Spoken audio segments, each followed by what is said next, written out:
Welcome back to the channel. It's finished. Real Madrid 1, Man City 1. What a game of football. Two world-class goals and a very tight affair at the Bernabeu has given Man City a very good opportunity of getting to the Champions League final. I'll break that down in a minute. We're going to talk about all the goals, of course. If you're new to the channel, make sure you subscribe. Would really appreciate it. Let's just start off with where it leaves both sides. Now, of course, Real Madrid are still in the tie. They've got more than the ability to rock up at the Etihad, nick a couple of goals, keep a clean sheet. They have that ability. They've got the experience. They've got a fantastic squad. But I think Man City are just favourites in this game. I'm not going to be too cocky. I'm not trying to be too arrogant. But a 1-1 draw away from home, keeping it tight. And then if we score early at the Etihad, it gives us a massive opportunity to win against Real Madrid. And actually, if you look at the tie this time last year, Man City went full guns blazing, scored early. We were 3-1 up. Fernandinho was getting caught out by Vinicius, and it was 3-2, and it was, I think it got 4-3 or whatever. It was crazy. It was end to end, and it showed a lack of control. And I think actually Man City today, even though we weren't able to put 2 or 3 past Madrid, we looked more controlled. We looked a little bit more modest in our play. And I think Real Madrid in the final 20 minutes would be very nervous about how Man City were able to rack up the pressure in the final 20 minutes. And we could have maybe nicked it 2-1 today, potentially. I think we got much better chances. There was a moment where De Bruyne broke away, could have given it into Erling Haaland if it wasn't for a Rudiger block. So actually, Real Madrid started the game better. There's no question about it. I know City had our chances. Let's talk about those chances in the first half.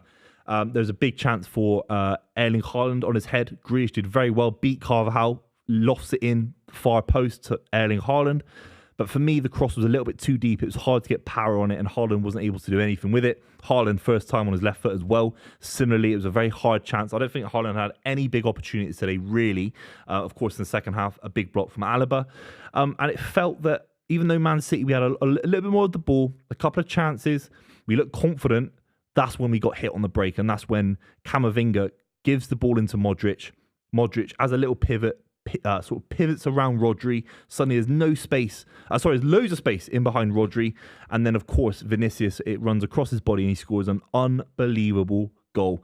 I was worried as a City fan. I don't know if you're watching at home as a City fan, what you thought about that. I thought the way Real Madrid controlled that game, I thought we were getting away from it. Our heads went down. Our energy felt flat.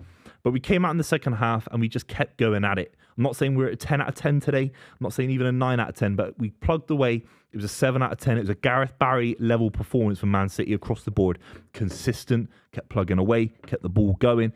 And then in the second half, we are looking at what a finish from Kevin De Bruyne. Actually, just before that, Benzema had a big header that went near post. Ederson with a big save. One of his probably standout moments from the game. And Benzema could have scored that. It could have been 2-0. And of course, De Bruyne gets the ball on the edge of the box. I think it's Grealish that feeds him in, who was really good today, really lively, got the Real Madrid fans going. And De Bruyne hits it first time across his body. It's Steven Gerrard-esque. It's Zidane-esque against Leverkusen in the kind of momentum of the game, the momentum of a big midfielder scoring a big goal from deep. And he did it first time against Courtois. You can see what it meant for him. It meant so much to City in the tie as well, because I don't think we were scoring from a little tap-in finish. We were never close enough to Real Madrid's goal. I think players like Alaba, Rudiger did a very, very good job defensively. So it had to take a moment like that to get us back in the game. Now, at the Etihad, anything can happen. We can put so much pressure on Real Madrid in terms of how we keep the ball, absolutely. But in that second half of this tie, that was such an important goal. It's the kind of goal that wins you the Champions League. And we've seen it with Kevin De Bruyne throughout the years. He scored big goals in the Champions League, even in his first season for City against PSG, getting us to the Champions League semi-final where we lost to Real Madrid. You know, these were big moments for De Bruyne, and he has got them in the locker. I think City fans will be always regretful about how he wasn't able to play the full 90 minutes against Chelsea in the Champions League final. I'm sure he's thinking professionally, for his legacy in the game, which is getting to the point of being one of the best midfielders in the last 10 years to ever play the game. That's how good he is. He will surely want an opportunity to play, hopefully, against an AC Milan or an Inter Milan side, and hopefully win Man City's first ever piece of European silverware. Apart from that, Real Madrid didn't have too many opportunities, and there was actually a second opportunity for Man City. As I said earlier, Erling Haaland gets fouled by Rudiger, I think it is, and then I think he gets back up again He's running onto De Bruyne, who's carrying the ball by himself. There wasn't enough space. It felt a bit like the Arsenal chance where De Bruyne scored against Arsenal, bends it around Ramsdale. He couldn't feed it back into Haaland, unfortunately, and that could have been 2-1. Let's just talk about all the players that played today, and we'll wrap up. But if you've been watching this far, obviously make sure you subscribe to the channel. Ederson in goal today. Should he have done more for the Vinicius strike? I'm not so sure. I felt that he used the wrong arm for the save. He sort of went across his body a little bit. Could he have used his right arm to save it?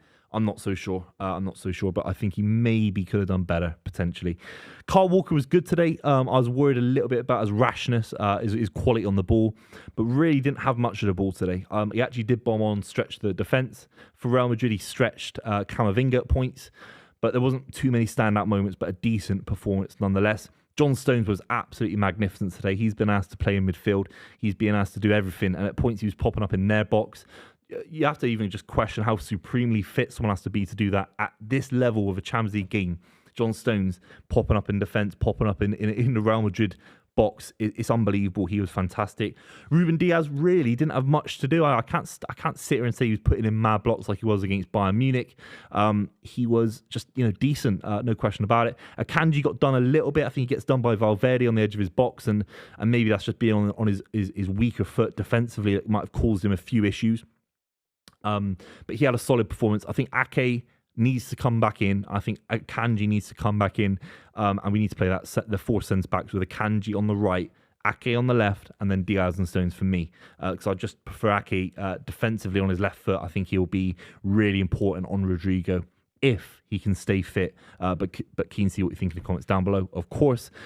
In midfield, Rodri, I felt like he lost the ball a little bit too much today. You could see Guardiola running up and down the touchline, stressed, vexed, and Rodri lost the ball a couple of big moments, especially in the final sort of 20-odd minutes.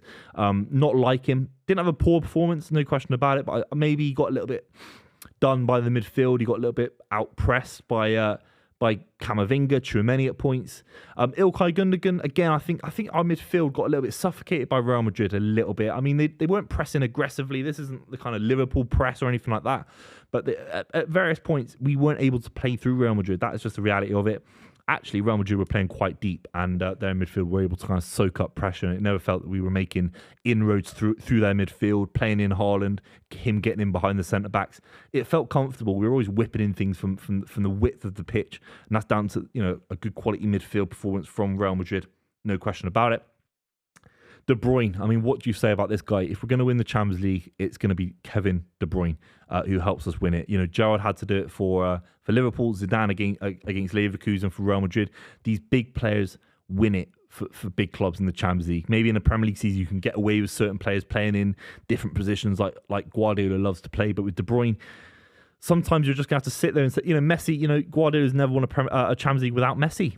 He had to rely on Messi's brilliance at points to score a fantastic goal against Man United to take it away from them. David Villa.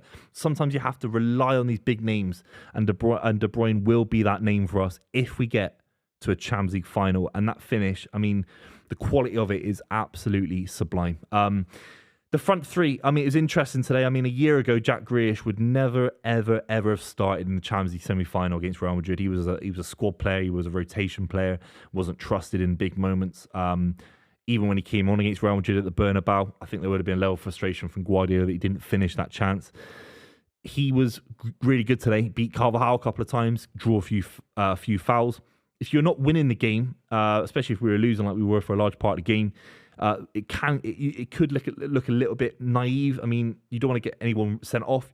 The last thing Jack Grealish wants is a red card. A couple of nasty challenges thrown in from Bernardo, Grealish, Akanji, I think, at a couple of points. That's the only thing that could take the game away from us at the Etihad is a red card early. Something stupid, a European soft red card could hurt us. And Grealish, that's the only thing I thought at the time. I just thought Grealish was getting aggy, and all the Real Madrid fans were going at it. The last thing you want is Xhaka at Anfield, for example. The game getting away from you because of emotions running high.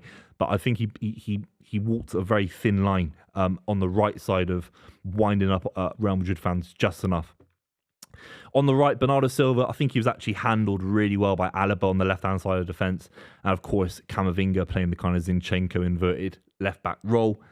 Defensively, I think you could get Camavinga. I think he'll look at Riyad Mahrez in the second leg. I think he'll look at Phil Foden potentially at points in the second leg in terms of coming on a bit earlier. That's how I think you get at Real Madrid. Camavinga, I think you can get at him. But he was fantastic on the ball. He obviously gets the assist for Real Madrid's goal in the first place. And then finally, Erling Haaland. He ghosted this game. So did Benzema. It's hard because I think Real Madrid are a very, very good narrow side. They've got so much quality in terms of Rudiger and Alaba defensively.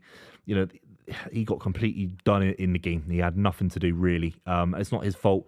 In the second leg at the Etihad, he will be looking for a big, big moment, and I think he will be wanting to score against Real Madrid. Don't forget, I know Haaland's scored a lot of goals in his career. He's done very, very well, but the reality is these are the biggest moments in his footballing career, and he's such a young guy. He will be looking to score against Real Madrid. So second leg, let me know what you think in the comments down below. Give me your score predictions. It's 1-0 at the moment. I do think that we've got a massive opportunity. I think we're 51% favourites to win this game. I think we can do it. I trust Guardiola. I trust the system. I think we can play Real Madrid off the park if we don't concede early, score early, and take it away from Real Madrid. Am I wrong? Am I right? Let me know in the comments down below, and I'll see you soon.